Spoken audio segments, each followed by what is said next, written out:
भारत के इतिहास में शायद पहली बार महाराष्ट्र की संत भूमि से निकली भजन कीर्तन की आवाजें देवभूमि उत्तराखंड में गूंज रही थी। अवसर था सरस्वती नदी के उद्गम स्थान पर माना गांव में निर्मित देवी सरस्वती के मंदिर के उद्घाटन का। इस मंदिर की संकल्पना थी विश्वधर्मी प्रोफेसर डॉक्टर विश्वनाथ कराट जी की। सन 2009 में किया गया यह संकल्प 2021 में पूरा हुआ। सरस्वती ज्ञान विज्ञान मंदिर का उद्घाटन समारोह 7 दिनों तक चला, जिसमें जाने माने कीर्तन प्रवचनकारों ने भारत की प्राचीन ज्ञान परंपरा को लोगों के आगे रखा। युवा कीर्तनकार हरिभक्त परायण श्री हरिहर महाराज दिवेगावकर जी से हम सुन रहे हैं भगवत कथा। तुकोबराय म्हणतात, हिशोबा कारणे भेटी देई. आपण म्हणायलाच तयार होत नाही दर्शन द्या म्हणून. तेवढी तीव्रता तितकी तळमळ जर असेल तर मग भगवंतातही इतकं धैर्य नाहीये की तो दर्शन नाही देणार. कारण तो तर उतावळाचा आहे. भेटीची आवडीन कृपाळू तातडी उतावळ, त्याची तर इच्छा आहे, पण आपली तेवढी तळमळ तितकी तीव्रता होणं तर गरजेचं आहे. म्हणून तो जगन्निवास आहे. आणि पुढे ऐका, संस्कृत मध्ये सामान्य नामाच्या शेवटी विसर्ग द्यायची पद्धत आहे. एक वचने सामान्य नामाच्या शेवटी. जसं गोविंद नाव असेल तर गोविंद, माधव असेल तर माधव, विठ्ठल असेल तर विठ्ठल, तसं कृष्ण असेल तर कृष्ण. त्याच्यात खालचा बिंदू नर आहे आणि वरचा बिंदू नारायण आहे. आणि हेच बद्रीनारायण आहेत. बोलिए बद्रीनारायण भगवान की. विसर्गो च तथा ज्ञेयो नर नारायणो ऋषी. नर नारायण, खालचा बिंदू नर, वरचा बिंदू नारायण. हे दोन पर्वत आहेत समोर. जिथं आपण दर्शन घेतो ना बद्रीनाथाचं, तो नारायण पर्वत आहे. आणि त्याच्या डाव्या बाजूला जिथं भगवंताची लीला ढोंगी आहे, जिथं भगवान प्रगट झाले ज्या शिळेवरती, त्याच्या समोरचा नर पर्वत आहे. नर नारायण पर्वताची नावं आहेत ह्या. आणि तेच हे विसर्ग आहेत. खालचा बिंदू नर, वरचा बिंदू नारायण. विसर्गो च तथा ज्ञेयो नर नारायणो ऋषी. आणि ऋषीच्या रूपात तप करायला बसले होते भगवंत. आता नाही, सत्ययुगात. पण त्या सत्ययुगातल्या नरनारायणाचंही रूप कृष्णाच्या नावात आहे. कृष्ण कृष्ण कृष्ण, नरनारायणासहित कृष्ण आहेत. गर्गाचार्याने अर्थ सांगितला. नंदबाबा म्हटले, मग बलराम शब्दाचा काय अर्थ आहे? म्हणाले, ज्याच्या अंगी संपूर्ण सृष्टीचं कर्षण करून आपल्या बलाने नियंत्रण करण्याची शक्ती आहे, तो संकर्षण बलराम.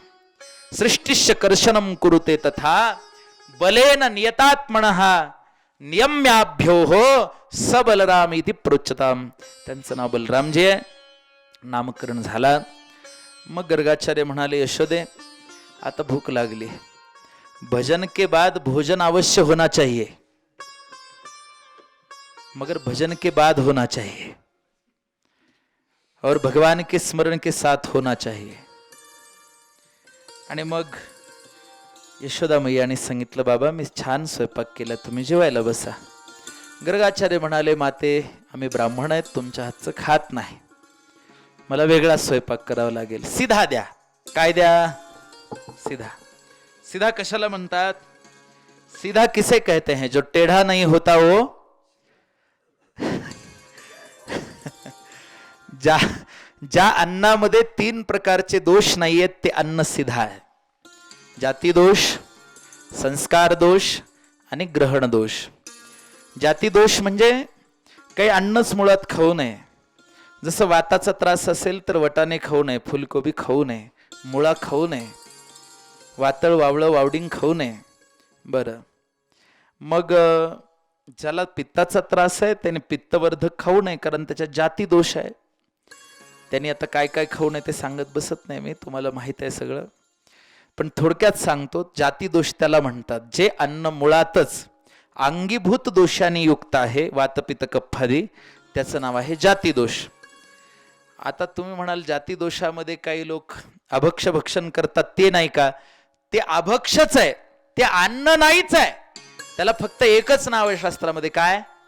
अभक्ष. अन्न नाही. अन्न हे अन्नच आहे. जे शाकाहारी आहे तेच अन्न आहे, बाकी अन्नच नाहीये. त्याचं नावच आहे अभक्ष. जो खाना ही नहीं चाहिए उसे अभक्ष कहते हैं. अब सुनो, संस्कार दोष. स्वयंपाक करताना, शिजवताना, भिजवताना, शिजवणाऱ्याला, भिजवणाऱ्याला अशी सात्विक वृत्ती पाहिजे.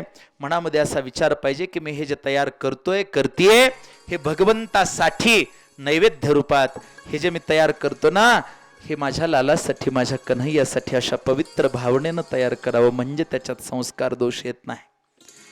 नाहीतर रागा रागात, चिडलेल्या अवस्थेत, रोजच धबडग, माझ्याच मागे कुठवरच करायचं, दुसरं कोणी करूच नाही लागत, संस्कार दोष. नाही करायचं असं. एकाग्र. स्वयंपाकघर म्हणजे यज्ञशाळा. यज्ञशिष्टाः शिनस्संतो मुच्यन्ते सर्व किल्बिषैः भुंजते ते त्वगम पापाये पच्यन्त्यात्मकारणात. हा श्लोक आहे. आणि तिसरा दोष आहे ग्रहण दोष. खाते वेळेस खाणाऱ्याने पवित्र भावनेने ते अन्न खावं. काय वर्णन आहे? पवित्र ते अन्न हरिचिंतने भोजन. खाताना देवाचं चिंतन करत त्याने दिलेला प्रसाद आहे समजून खात जावा. एक एक घास हा प्रभूचा प्रसाद मी ग्रहण करतोय, या पवित्र भावनेनं खावं, आनंदाने खावं. अन्न नाही, हे परब्रह्म, याचं ग्रहण मी करतोय. माझ्या उदरात असलेल्या वैश्वानर अग्नीला द्यायची ही आहुती आहे, हा यज्ञ आहे.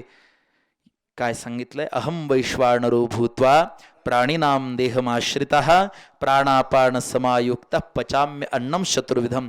भक्ष, भोज्य, लेह्य आणि चोष्य हे अन्नाचे 4 प्रकार आहेत. भक्ष म्हणजे खाणे, भोज्य म्हणजे आपण ते न चावता गिळून घेणे, लेह्य म्हणजे चाटून खाणे, मध वगैरे, चोष्य म्हणजे चोखून खाणे. काय खातो आपण चोखून? 2 पदार्थ. विशेष म्हणजे एक लोणचं आंब्याचं, आणि दुसरं म्हणजे त्या शेंगा, त्या इतकाल्या असतात ना शेवग्याच्या. वा वा वा, बरं झालं तुमच्या लक्षात आहे. हे चोष्य. आता काय त्याला असं वरपूनच खायचे की साध्या मराठीत चोष्य.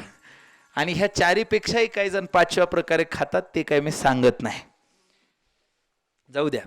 तर हे भक्ष, भोज्य, लेह्य, चोष्य हे 4 प्रकार काय म्हटलंय? अहम वैश्वानरो भूत्वा प्राणाम देहम आश्रितः प्राणापान समायुक्तम पचाम्य अन्नम चतुर्विधम. ते 4 प्रकार हे आहेत. कोणते चतुर्विध आहेत प्रकार? ते अन्नाचे. आणि मग ग्रहण करताना पवित्र भावनेने अतिशय सात्विक वृत्तीनं निवांत जेवावं. पण याचा अर्थ 2 तास जेवावं असं नाही. नाही तर निवांत म्हटलं की काही तमोगुणी लोक आपले चालू खायला, तसं नाही. अल्पाहार असावा. किती असावा? तर कथेला बसल्यावर झोप येऊ नये इतका कमी, बस. इस तरह के कीर्तन प्रवचनों का आनंद आप उठा पाएंगे विश्व शांति दर्शन पर संत भूमि से देव भूमि तक इस विशेष कार्यक्रम में. मिलते हैं अगले संस्करण में. तब तक के लिए देखते रहिए विश्व शांति दर्शन.